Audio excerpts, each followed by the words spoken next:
बताइएगा सर, जो Toothless judiciary हमारे सामने अब होगी, अब इसके सरबराह चीफ जस्टिस मंसूर अली शाह बने या फिर chief justice of Pakistan Yahya Afridi Sahab बने, क्या फर्क पड़ता है?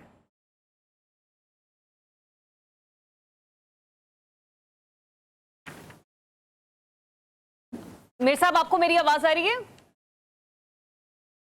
अब दोबारा आनी शुरू हुई है जी। जी जी, मेरे साहब मैं अपना सवाल दोहरा देती हूँ, मैं अपना सवाल दोहरा देती हूँ। मुझे क्या बताएगा, एक टूथलेस जुडिशरी का सरबराह, चाहे याहिया आफरीदी साहब हो चाहे मंसूर अली शाह साहब हो, क्या फर्क पड़ता है? देखें, फर्क तो कुछ नहीं पड़ता होगा। एक जमाने में तो ये होता था कि चीफ जस्टिस सब कुछ हुआ करता था, इफ्तिखार चौधरी के जमाने से, उससे पहले जमाने में जस्टिस शाह हुसैन के जमाने में कि चीफ जस्टिस खुद मैनेज कर लेता था, मनूवर कर लेता था, जो फैसले उसने करने होते थे अपनी पसंद का बेंच चुन लेता था। अता बंदयाल के ज़माने में तो ये हद हो गई थी। साकिब निसार ने तो कुछ रखा हुआ था कि कई मामलों पे, मुकदमों पे जो अपने फैसले चाहता था वो मनपसंद जजों को उसने अपॉइंट तो कर दिया था नवाज शरीफ के केस में, लेकिन खुद अलग रहा था। ये चलता रहा, कुछ एक तरह का जिसे कहते हैं पंजाबी के ओला रहा, एक तरह से छुप छुपा के काम होता रहा। लेकिन बाद में ये हो गया कि चीफ जस्टिस अभी मसलन फैसला आया नहीं है, अभी एक कोई पास हो रहा बिल और उन्होंने कहा कि नहीं ये बिल पास नहीं हो सकता, तो ये तो अपनी हदूद से तजावज करने की यानी कि एक इंतहा थी। अच्छा। और ये काम सिर्फ चीफ जस्टिस करता था, वो बेंच बनाता था अपनी मर्जी का कि जस्टिस मुनीब और ये सारे लोग जो हैं, वज़ार हुसैन नकवी चले गए, एजाज हसन चले गए, ये सारे उसी गैंग का एक हिस्सा गिने जाते थे जो इस किस्म के फैसले करते थे। वज़ार नकवी और एजाज हसन, वज़ार नकवी तो खैर केस भुगता और फिर गए, लेकिन एजाज हसन जरा सियाने निकले और उन्होंने नवाज शरीफ के केस से लेकर इस वक्त तक चलते रहे और फिर जान छुड़ा के चले गए ताकि पेंशन बच जाए, पेंशन महफूज रहे और कम से कम उनकी इज्जत इस तरह महफूज हो जाए।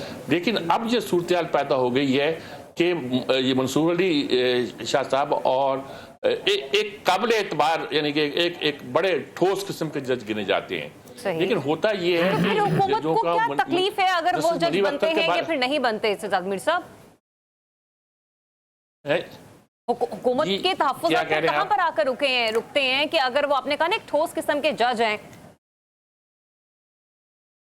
नहीं, उनकी शर्त यही रही है, मैं यही कह रहा हूं कि लेकिन जजों की पॉलिटिक्स इतनी कॉम्प्लिकेटेड हो गई है। अच्छा। कि जब से 8-5 का फैसला आया है, जज सारे पार्टीबाजी बन गए हैं। अब इन्होंने जो फैसला लिखा, फैसलों के बाद ऊपर वजाहतें लिखी, नोट लिखे, अब साफ लगता था पार्टीजन हो गए हैं। और सिर्फ यही नहीं बल्कि उन नोट्स को वेबसाइट पे चढ़ा भी दिया। तो सर जो आज जवाब देते रहे। दूसरे जो नोट लिखा है मखसूस नशिस्तों के हवाले से, उसके बाद तो ऐसा लग रहा है कि अदालतें क्या कहते हैं मनपसंद फैसले कर रही हैं, आइन और कानून के मुताबिक नहीं कर रहे, वो जाते जाते भी अदलिया की सुप्रीमेसी पे एक बहुत बड़ा सवालिया निशान छोड़ कर चले जा रहे हैं। देखिए, मैं ये कहना चाहूँ काजी फायद ईसा भी एक तरह से बिल्कुल अपने आप को गैर जानदार रखा, लेकिन अभी कुछ अर्से से जब से ये 8-5 का फैसला आया है। अच्छा। और इन्होंने बिल्कुल पार्टीबाजी शुरू कर दी है और बहुत ज्यादा काजी साहब के खिलाफ शुरू हो गई प्रोपेगेंडा, उसमें खुल के अब उन्होंने जो नोट लिखा है, इख्तिलाफी नोट, वो इतने दिनों के बाद आया है, उस नोट में साफ लिखा है कि जो फैसला 8-5 का है उसे हमें अमेंड करना चाहिए, उसमें बड़ी खराबियां हैं। और वो जो 8-5 वाले फैसले वाले हैं वो डटे हुए थे। उन्होंने एक तासुर ये दिया कि गोया जब वो चीफ जस्टिस बन जाएंगे तो गोया हर चीज तलपट हो जाएगी। अच्छा। हर चीज उल्टा दी जाएगी और ऑडिट शुरू कर दिया जाएगा इलेक्शन का और फिर इस हुकूमत को चलता किया जाएगा। ठीक है, चलिए आपने एक पॉइंट यहाँ पे बड़ा ही एक्सक्लूसिव हाईलाइट किया है कि तासुर दिया उन 8 जजेस ने कि अगर ये केस नजरसानी का उनके सामने लगता है तो ऑडिट शुरू हो जाएगा।